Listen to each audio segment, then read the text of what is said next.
malédiction des pères, des hommes comme Joseph.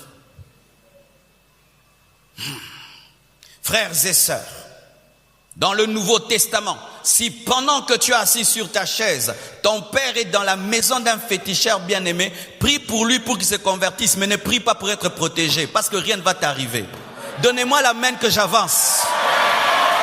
Si on vient te dire, on a vu tes parents, ils étaient dans une loge avec ta photo et ils ont offert au diable de bien-aimé. Ne veux même pas intercéder, bien-aimé, rien ne peut t'arriver parce que le sang qu'il présente n'est pas un vrai sang.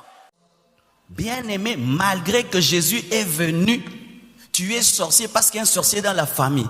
Alors maintenant, frères et sœurs, s'il y a 20 sorciers dans la famille, tu as une sorcellerie concentrée. Vous croyez de telles choses? Bien-aimé, tu peux sortir d'un sorcier. Tu n'as même pas une goutte de sorcellerie. Je dis même pas une goutte de sorcellerie. Et je vais te prouver par les Écritures. On ne dira plus que les parents ont mangé des raisins verts et les dents des enfants ont été agacées. Ça veut dire, si tu manges les raisins verts, ce sont tes propres dents qui s'abîmeront. Je garderai mes dents intactes. Ainsi, frères et sœurs, tout ce que les membres de ta famille font maintenant n'a aucun impact sur toi. Si tu es en Jésus-Christ. Alors que Christ a tout fait. Aimez la connaissance, frères et sœurs. Refusez cette vie chrétienne remplie de paresse où on ne fait que prier, mais on a du mal à lire la Bible. Vous savez, c'est facile de prier, mais difficile de lire la Bible. Hein? Je vous assure, facile de prier, difficile de lire la Bible. C'est seulement quand tu vas commencer à ouvrir la Bible que tu découvriras ce qu'il est écrit sur toi.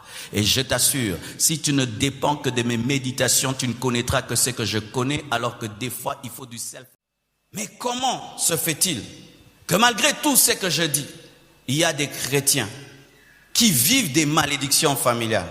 Tu regardes sa vie malgré qu'il prie, il vit des malédictions familiales. Tu regardes tout ce qu'il fait, tu sens qu'il est maudit, rien n'avance, rien ne va bien. Tu sens qu'il y a une malédiction. Tu regardes la vie de son père et la vie de sa mère, la vie des frères et sœurs qui sont païens. Il a la même vie des païens alors qu'il est chrétien. Comment arriver à expliquer cela?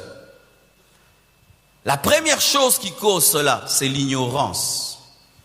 La Bible dit, mon peuple périt faute de connaissance. Tu peux vivre des années dans une prison ouverte et rester prisonnier si tu n'as pas l'information que la porte a été ouverte. Et tu peux rester lié des années